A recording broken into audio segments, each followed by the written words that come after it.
ఆ బూరబుగ్గల కేటీఆర్ పద్మశాలీలట అగ్గిపెట్టెలో దాచే పట్టు చీర వేశారట.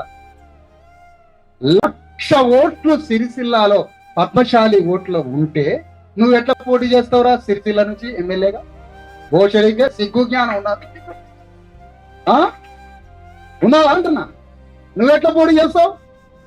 1,00,000 ఓట్లు పద్మశాలీలు ఉన్న దగ్గర రేపు నువ్వు పోటీ చేయి, నీ కల్లా పట్టడానికి సిరిసిల్ల వస్తా. నేను నా పద్మశాలి వర్గం తరఫున అడగడానికి బయలుదేరుతా. ఎన్ని కేసులు పెడతారో పెట్టుకోరు. 1,00,000 ఓట్లు పద్మశాలి ఓట్లున్న సిరిసిల్లాలో ఆయన అంటాడు మహేందర్ రెడ్డి అనే రెడ్డిని గొంతు కోసిండట.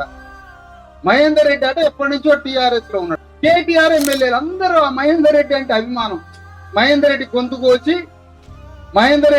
కోసి కేటీఆర్ ఎమ్మెల్యే టికెట్ తీసుకున్నాట.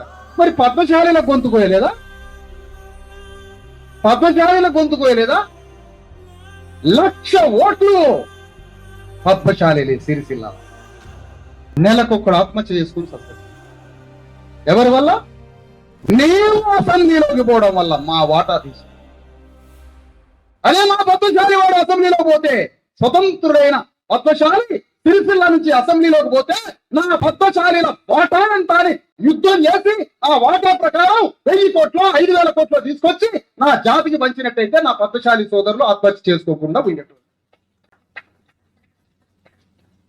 ఏం బతికిది? ఇదేం తెలంగాణ ఉద్యమం?